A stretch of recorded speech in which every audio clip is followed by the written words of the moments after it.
What is up, everybody? Welcome to the Love Unscripted podcast. I'm your host, Joseph Wilson, and I'm joined, as always, by my esteemed co-host, Dexter J. Tucker. What's going on, fam? How y'all feel?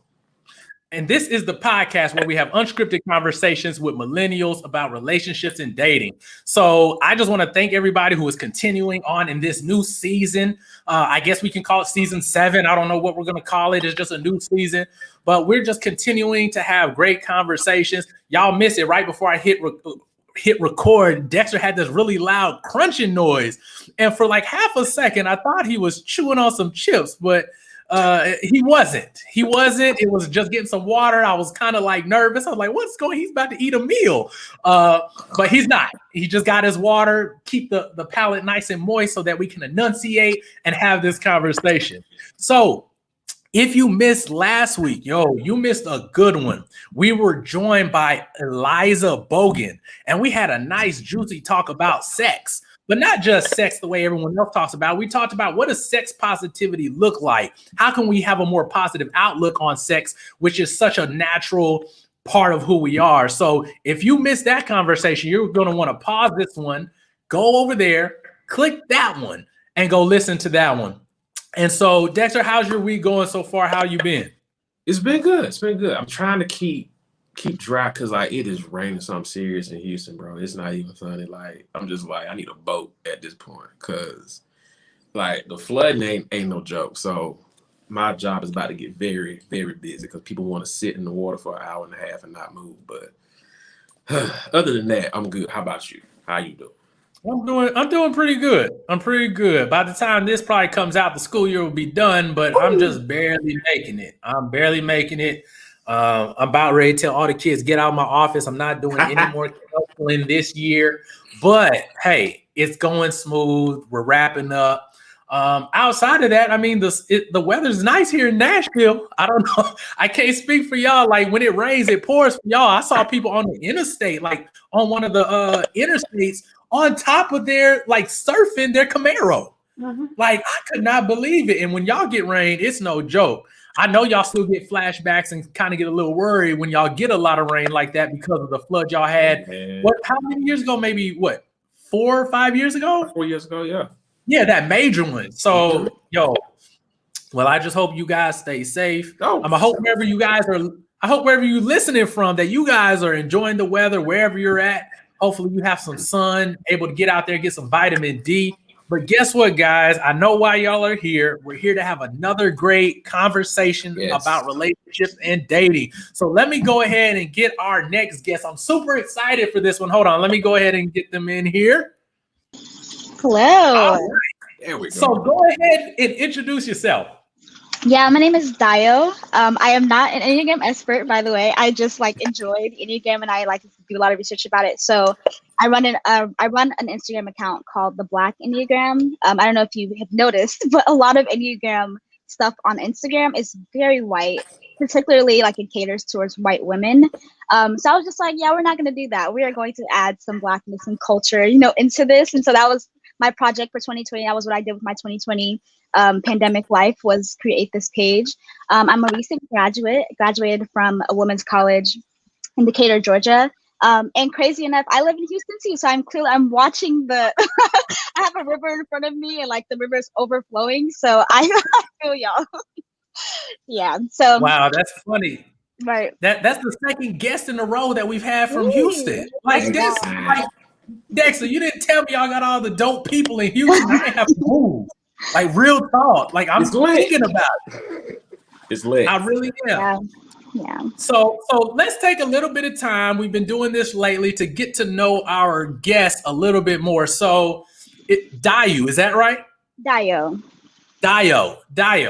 Okay. So since you're a recent graduate and you're no longer heavy in the books, what do you like to do to just enjoy yourself, to relax, to be able to feel more like yourself? What are some things you like to do? Well, I do want to say I'm going back into the books heavy in the fall. I'm going to law school in the fall, so I have a very short break, unfortunately. But yeah, right now, the fun has been just embracing spontaneity. So like if I want to go swimming, I'll go swimming. Or if I want to read a book, I'll actually read the book and not be like, oh, I'll read it tomorrow. Like actually doing things that I actually want to do. So things that I have to do. As a 1, that's something that I struggle with a lot is like duty and obligation. But when I take that off, like, oh, I can actually like do what I want instead of doing what I think people need from me. So yeah, that's kind of the way I embrace like joy and fun in this season. It's just doing what I want to do. Listen, you better enjoy it now.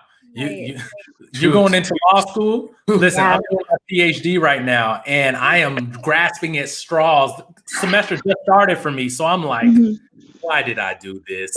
But it's meaningful to find those small moments in time where you can just have spontaneity and enjoy yourself. Right. So number two, a lot of people tend to think this is a personal question.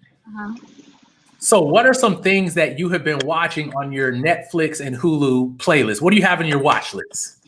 I feel like I had a season where I was only watching Black, like old 90s, like sitcoms. And then I kind of just stumbled upon Modern Family. I know it's a super white show. It's very white, like super white and low-key racist, but it's really funny and really enjoyable. Just a little bit. I enjoy it though. I enjoy it. I'm on season 11 now. Like I'm pretty much done. But yeah, that's been the biggest thing is rewatching Modern Family. Okay, so what would you consider to be your favorite? I guess either old school Black sitcom. A Different World, like all day. That is my show. That is my show. Like I can watch that a million times over and never be bored. Like that's my show. Yo, and what's funny was until I got older, I did not recognize all the HBCU references. Right. All of them. I went to Tennessee State University here in Nashville, and I saw it. Like I remember the episode. Like I saw the logo, and then I looked back at all my stuff. I'm like, oh, that was already in there. And I saw it when I was a kid. Like it was one of the. It's huge. Yeah, the Cosby Show does that too. So yes. I don't know if you noticed that. Yeah. Yes. So last question before we get into our topic. So Corona has prevented a lot of people from being able to be mobile, be able to travel. There's all these restrictions, and you almost have to have 2 COVID tests within 24 hours before you get on and off a plane. It's pretty crazy. So when things kind of like get back to, I guess, whatever we would consider normal, where's some place you'd like to get out to travel and to be able to see? Well, I have a trip planned for going back to Georgia in June. Because I miss my friends. I didn't get to really say goodbye to my friends, like my college years friends. So I'm going back just for a month to like just really have like a proper send off, like a proper goodbye. Because so much has happened, so much has changed in the last year that I really feel like I didn't get to enjoy with them when I should have had. My plan was to stay in Atlanta, throughout, like just live there until law school started. But obviously COVID, so I had to come back home. So just going back there and enjoying my like college friends that I never got to say bye to. So yeah. Cool. So that was a little bit about our guest. I hope you guys got a little bit of opportunity to get warmed up to who she is and what she's doing in the world. So we're going to go ahead and get into this topic. And it's one that I've been really excited about because I'm always looking for different ways to be able to learn more about myself. Yeah. And in the world, there's many different types of personality tests. There's the ever popular horoscopes that a lot of people use to be able to identify different aspects and characteristics of their life. But I came across something called the Enneagram about 2 years ago. And when I read and went through the test, at first I was like, these questions are weird. Why are they asking almost 2 similar questions? Then I had an opportunity to actually read the description. And for some reason, I felt kind of violated. I felt like they were all up in my business. I felt like someone had been following me my whole life and decided to write a whole type about my life. Yeah. So question, what in the world is an Enneagram in the first place? Yeah, so a lot of people describe it as like a personality tool. They do compare it to Myers-Briggs more than horoscope. So horoscope doesn't really fit in this category. It's more of Myers-Briggs, Strengths Finders. But what makes the Enneagram different is that the Enneagram focuses on motivations and like why you do what you do rather than like your behaviors and like your strengths. Like it really does call you out on your ish, like really, really bad. And so that's what makes it so like triggering when you read it. But yeah, it's pretty much just a personality tool. But it goes a lot further than the other personality tools that we have, like Myers-Briggs, and really gets to the depth of like why and how can you grow from that. So it also offers like growth tools that other tools don't do that. They don't offer, you know, ways to grow. I think one thing that's also interesting about the Enneagram is that it's not necessarily saying, oh, this is why you're so great. It's saying, okay, this is how you lost your way. You know, when God created you one way. And as you started to live into the world, you just kind of lost your way. You lost who God originally created you to be. And so the Enneagram is kind of like a tool to help you come back to who God created you to be. And it's hard because, I mean, the world, like the pressures of the world are like, they're heavy. So it's hard to take them off. I feel like personalities are the mask that we wear. And so the process of like going through the Enneagram, like transformation is just like, you're slowly taking off that mask, and it's painful because like, it's a part of you almost. So yeah. Yeah. I mean, it's crazy. Like I agree with Joe, like what you said about it being all up in your business. Like I took mine and I'm just like, first of all, I don't appreciate having all my business out there like that and somebody telling me about myself. I'm like, first of all, this is private. This is private information. I'm just like, wow, like I feel like I've been put on Front Street, but like you said, like it helps you get back to who you're supposed to be instead of like taking on all these things that the world gives you and like the nuances of like who you have to be at work, for family, or for school, whatever it is. And it just shows you, like you said, it just shows you who you are. Yeah. So real quick, so how did you first become introduced to it? Yeah, I was again in college, and I was going through some mess. My friend was trying to help me, like not fix it, but like trying to give me like tools to like understand what's going on with myself, because I was confused. I was like, why am I behaving this way? Why is this happening to me? It was just like really like I was having identity crisis. She introduced it to me, and I got like super into it. And I did a lot of research, read books, articles, podcasts. Like I love personality tests, so I really got invested into it. But yeah, it was just my friend introducing it to me as a way to like help me recover from the things that went on my junior year of college. So yeah. And it's crazy because like you realize you don't realize like where you're having this identity crisis. Sometimes it takes other people to show it to you. Yeah. Like, hey, like you're slipping with this. Like you need to go ahead and fix it, figure out what's going on with this. Yeah. And you know, when we have all of our friends and our families, like we don't realize how sometimes we're the same, but we're different in a lot of ways. So like how can people like of the same type be so different at the same time? Man, I feel like because we all have different life experiences, we all come from different places, we're all racially different, you know, genders different, like that's a huge thing. And I think that's the problem that the Enneagram has had so far, is that even though it didn't come from white origins, white people have taken it over. And so white people like to dilute things.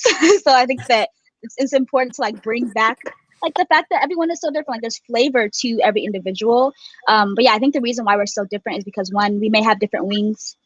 We may have different subtypes. It's like Enneagram is so in depth, like you can really, really go far into it. But yeah, like all of those things should be considered, like your experiences, the parents that you had, the friends you grew up with, like all of that stuff matters. And so I can be a type 1, you can be a type 1, and we can look like completely different people because of our upbringing, because of our race, because of our gender. And so yeah, I hope that answers your question. Yeah, so let me go ahead and list off the 9 types. So 1 is the reinforcer. And the rational, or the rational, idealistic type, principled, purposeful, self-controlled, and perfectionistic. Number 2s are the helper, the caring, interpersonal type, generous, people-pleasing, and possessive. Number 3, which I am, the success-oriented, adaptive, excelling, driven, and image conscious. Why did I read that out loud? Number 4s are the individualist, the sensitive, withdrawn type, expressive, dramatic, self-absorbed, and temperamental. There's type 5, the investigator, the intense, cerebral type, innovative, secretive, and isolated. Type 6, the loyalist, the committed, the security-oriented type, engaging, responsible, anxious, suspicious. Type 7, the enthusiast, the busy, fun-loving type, spontaneous, versatile, and scattered. There's 8, the challenger, the powerful, dominating type, self-confident, decisive, willful. And 9, the peacekeeper, the easygoing, self-effacing type, reassuring, agreeable, complacent. So these are the 9 types. When you hear us talking about numbers, I kind of wanted to give people a quick little overview on what the types are and some of the characteristics around. Yeah. Do you have anything to add to that before I ask the next question? Yeah. So one thing that I think that is helpful when you're looking for your type is like paying attention to the core desires and the core fears, those and the core motivations. I think there's 3 of them. So those 3 really help you hone in, because sometimes like I have all the characteristics you named for the 3. My behaviors match that, but my core desires do not match that at all. See, if you pay attention to like why, like that why of the desires and why of the fears and the weaknesses and the strengths, that like pay attention to that. I think sometimes the description can be hard because the descriptions are describing behaviors and not always motivation. So yes, that was great though. That's good. So we like to talk about relationships and different ways to make them better. And I definitely see the Enneagram being one of those things. So in your experience, how can we use Enneagrams to help our relationships with our partners? Yeah, the cool thing about the Enneagram is that it's a circle and it's interconnected.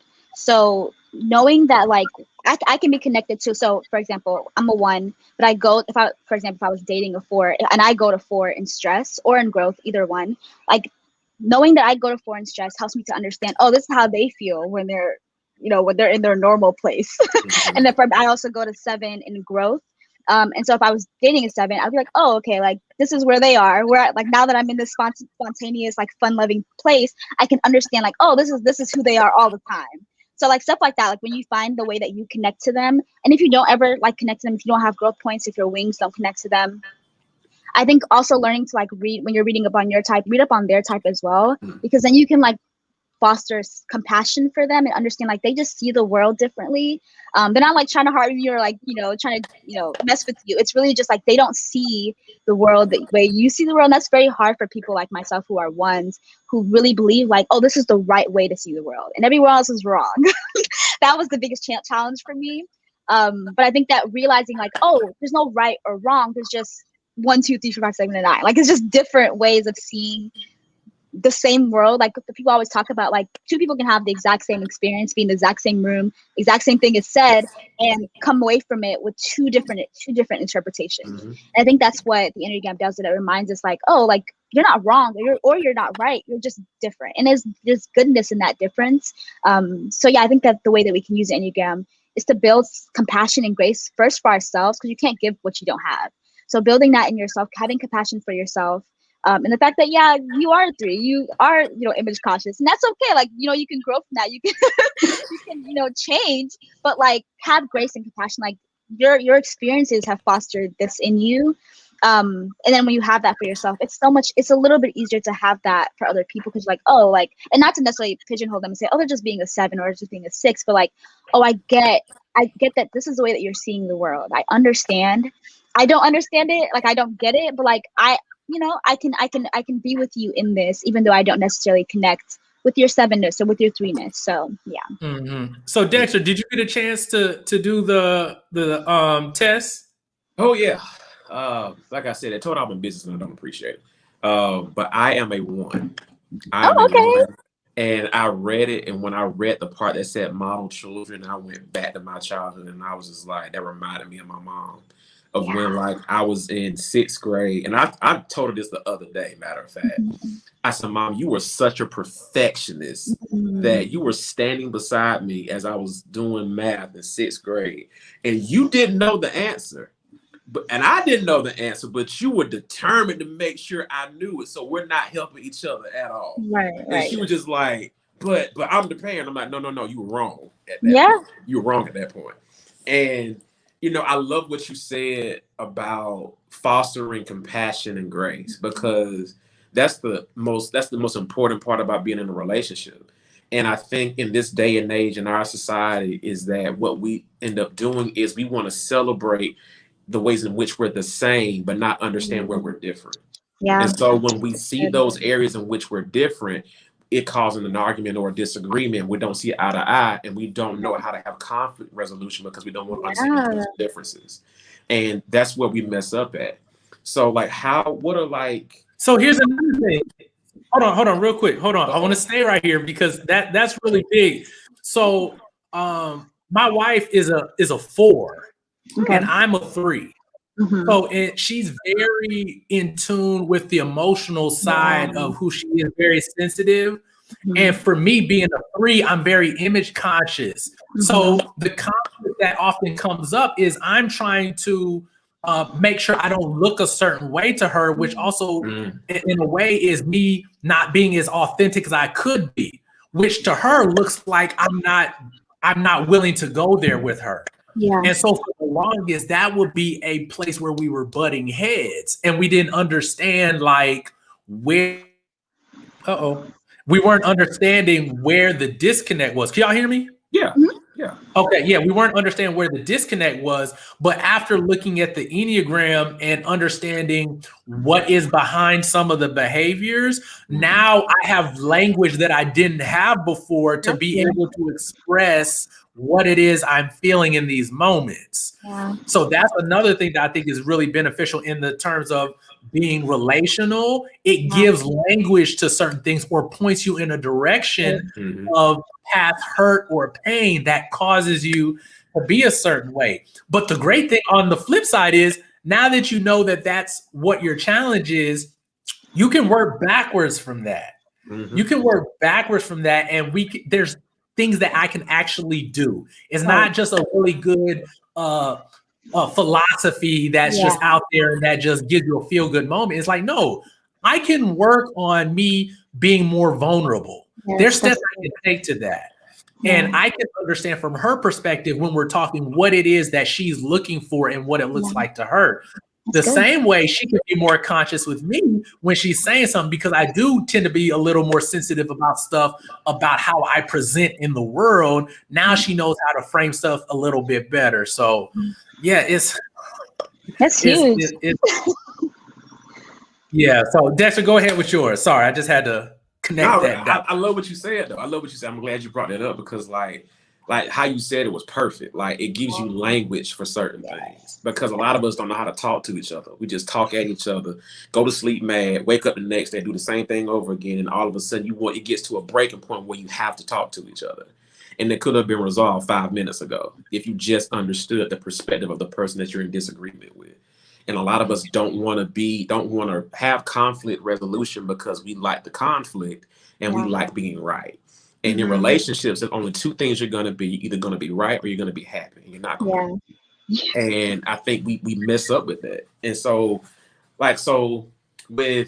take for example, horoscopes, right? Everybody's like, oh my God, he's a Scorpio. I love him so much. Stupid stuff like that. You know, like looking at, horoscopes, trying to figure out this person's a match for me and whatnot, not looking at the character of a person or anything of that nature, looking at something that's actually concrete that can show you like, okay, this is where we are with this. So what are some examples where the Enneagram shouldn't be used in relationships? Yeah, that's a great example, because I think that there's a tendency, sometimes that it's natural to be like, oh, I don't want to ever marry a 1 because 1s are ex-wife. Like that's just a very generalized way to like see people, because people aren't in boxes. Like I think the Enneagram is great that it doesn't put you in boxes. It says like you are actually all of the 9 types at different times in your life, like different times. You just have one dominant type. So that's one thing, is not putting other people in boxes of like, oh, they're 7, then they're crazy. Like that's like not using words that are like disparaging. And then 2, not typing other people. If someone doesn't want to take the test, don't make them take the test. Like that's a big thing because it's a very personal thing to know your type. And I think that there's a distinction between trying to guess someone's type just so you can love them better and trying to know their type so that you can like point out their flaws and say, oh, you're acting like this because you're a 7, you're acting like this because you're a 1. Like that's the biggest way to misuse the Enneagram for sure. And then also using the Enneagram to make it to be an excuse for why you behave the way you behave. Like, oh, I'm just a 7. This is the way I am. Like that's problematic. Like not gonna lie. To say, oh yeah, like I'm scattered and I don't have a lot of, I don't plan. But if your partner needs you to plan things like this, you can't just make an excuse of, oh, well, that's just not who I am. If you love the person, like actually make an effort to be in some way cater to what they need. So I think those are my top 3 is don't type people. Do not use it as a way to like disparage people and make people feel bad about their type. And then 3rd, I forgot what I said. What did I say? I forgot. I'm sorry. I just said it too. Using it to make excuses for your own behavior. Yeah. There we go. Those 3. But here's the thing, like I really hated when I was dating people who automatically made assumptions about me based on my horoscope. Yes. That was one of the most irritating things. For one, I was never big into the horoscope thing. Yeah, and I actually had to really go look at what they were and what they meant and what they said because people were saying it so much and they had so much conviction about how I was going to act based on that. I was like, how do you know how I'm going to act on this date? And I don't even know how I'm going to act. I don't. Right. But people can be so certain on how you're going to act. And I think, especially if we're looking for a partner, we can disqualify people who may potentially be good for us based on our preconceived notions about a particular type. Yeah. Think about it. Let's say there's 9 types. Let's say there's 4 types you wouldn't date. You've already got rid of half the world of people you could possibly date. 50%. Like when you think about it, that's kind of crazy. And it's already hard enough to find a partner now. Right. If you disqualify people just based on, well, they are a 1, 3, 5, and 7. I'm not doing those. Now, like, your dating pool is really small. And I did the same time. It really was. And now you're going to start falling back and be like, well, why aren't there enough people out here? Well, you kind of disqualified half the population. And that's I'm glad you said that. A little bit more about justifying your own behavior. So how can that, I can definitely see that being a pitfall. How can we avoid that pitfall of not using it to justify our behavior in the world? Yeah, I think not getting stuck at your type.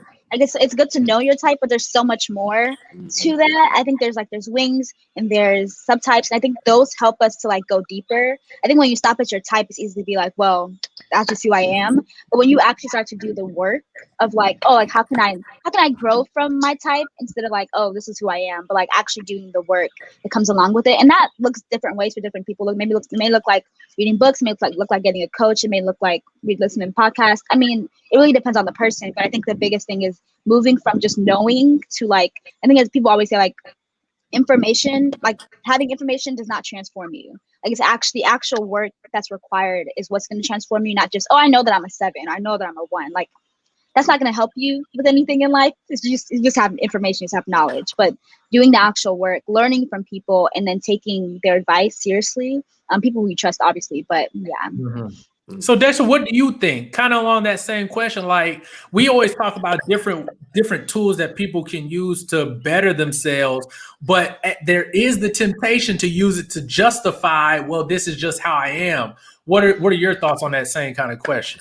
I think you just have to be self-aware of your own self. And I think, doing that requires you to be aware of the places where you fall short.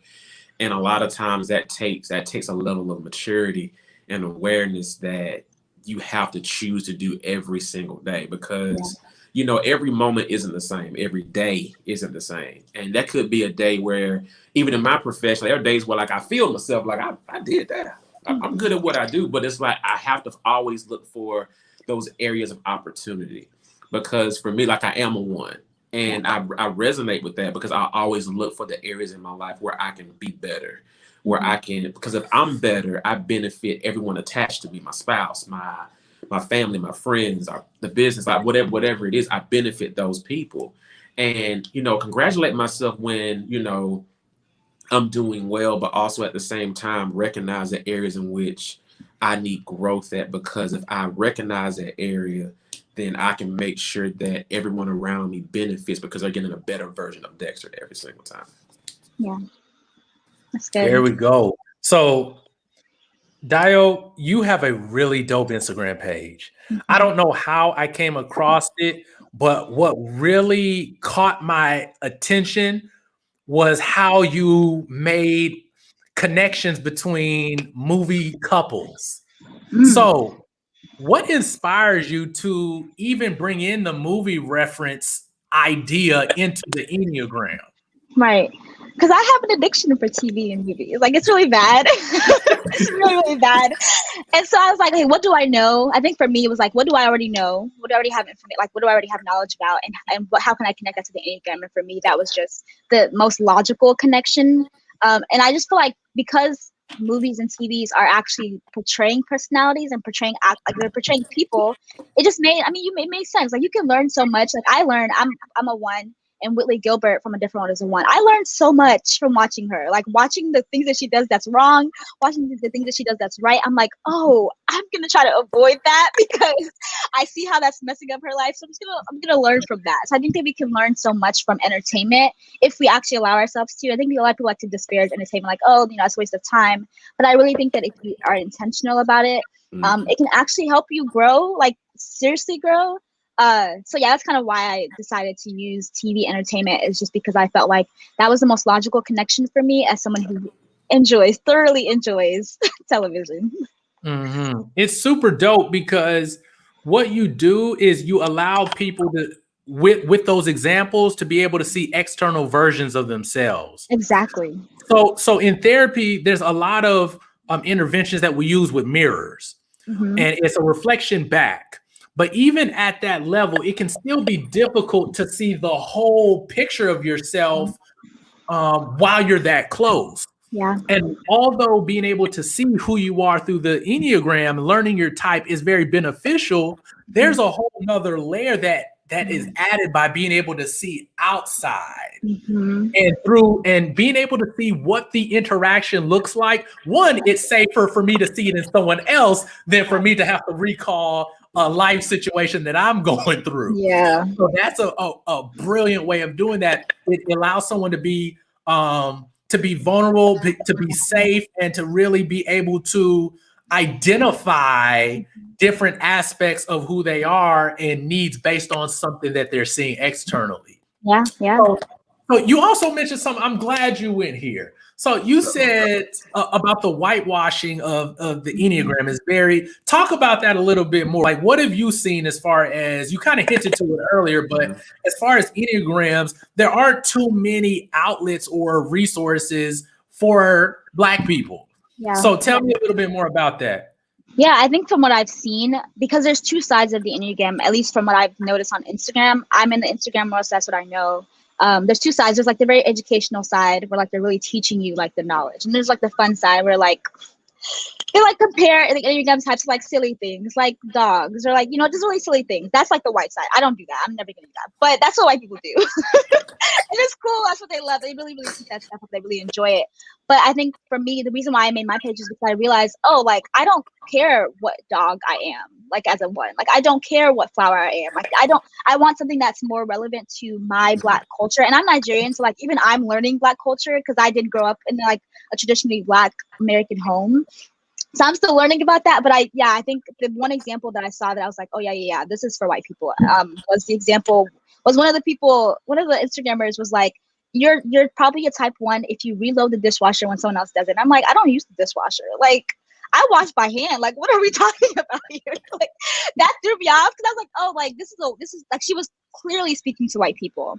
I think also just seeing the way that for the fun side of the Enneagram, how a lot of them didn't type Black shows, they typed Office and they typed what's the other show? The Office and Friends. And Friends. it took me forever to even want to watch those shows because I was just like, they are just the whitest shows that you'll ever watch. They're good, you know, they have their appeal, but like I wanted to see Martin. I wanted to see Blackish. You know, I wanted to see My Wife and Kids. I wanted to see my people being represented in something that is so transformative and so helpful for growth and like spiritual health, to be honest. So that was huge for me. I just felt like I didn't see myself. I kind of, when I first learned about it, I kind of stopped using it for a while because I didn't see myself do it. And then I took a class. It's a whole story how I got to where I am today. But yeah, like it was just I think I realized when I was in it before just how much white people cater to white people and did not consider, oh, maybe some people will not relate to this. And that's fine. Like, I think that it's easy to stay in your own mental lane. Like, oh, this is what I know, so I'm going to stick with what I know.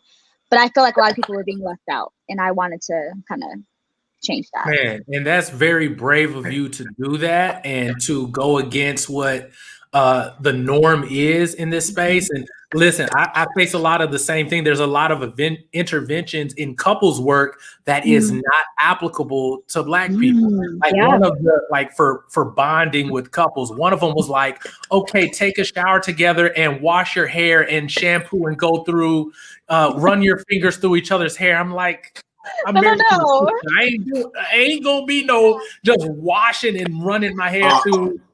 No. And for that to be one of the options and for them not to be able to recognize that, okay, that's not applicable to people outside of a particular group. Right. Representation matters. I think cultural inclusion matters. And I think you're spearheading the way in this because I haven't seen it before the way you do it. And I love it. It's very informative. It's still educational, but it's relatable. Yeah. So we're going to go ahead and transition into our last segment of the show, which is called Flip the Script. And Flip the Script is a segment where our guest provides a simple tool or strategy for how to deal with a challenge, situation, or just how to process the information that we talked about in this episode. So here's your question. Someone may be listening and may be like, you know what? I'm going to go take the Enneagram and I'm going to find out my type tonight. Once someone has taken the Enneagram test and they have determined their type, what should they now do with all the information that is out there about their specific type? I think the biggest thing is if you have someone in your community who you can talk to about your type and like they know about the Enneagram at least a little bit, I think doing this in community helps a lot. Because then they can show you your blind spots, you can show them their blind spots, you can show them their strengths. Like you can do it in a way that doesn't feel like, oh, I just suck. You know what I mean? Like I'm just doing things wrong, I'm a terrible person. But I think doing it in community, learning in community, like what's the word? Transforming or like changing in community is super, super helpful. Yeah, I think if you're like a believer, I think being careful of not allowing the Enneagram to become like an identity thing and allowing it to stay a personality tool and not like, oh, I'm a 1. Like, no, first of all, you're a child of God. Like that's the starting point for you and not your number. So I think those two things, like, doing it in community, talking to people about your type, engaging. And if you have a therapist, that's community as well, talking about your type in therapy and community. And then also, what did I just say? Jesus Christ. Oh, making sure that you don't, like, you're guarding against putting your identity in your type. That's a very serious thing that can happen a lot really quickly if you're not careful. So I think the community helps guard against that as well. So yeah. All right, guys, there you guys have it. Dayo, thank you for joining us this week. Of course. Glad to be here. Thank you for having me. So please let everybody know where they can find you on the internet and social media. I only have Instagram right now, but I'm working on a website, all that. Starting to make this a business. But my Instagram is Theblackenneagram. I think Enneagram is spelled Enneagram. I hope I got that right. Yeah, that's my name, Theblackenneagram. And yeah, just follow me on there. My DMs are super open. I respond to all of them. So yeah. All right. And I will put all of her information down in the show notes so you guys can connect with her and get some of that information about Enneagrams. So Dexter, how'd you feel about this episode? Feel great. Like I want to, me and my wife are going to take it again together so we can see, because I know she's a 1. I know that for a fact. I know that she's a 1. So, because we're gonna see. All right. Well, guys, we just appreciate you joining us this week. Please head on over to iTunes, Google Play, Spotify, Stitcher Podcasts. Comment, rate, subscribe. If you're in podcast land, please head on over to YouTube at Love Unscripted HD, where you can see the full episode for this show that we did. I thank you all for joining us. Listen, we may not have all the answers, but we will have the conversation. I'll see you guys next time. Peace.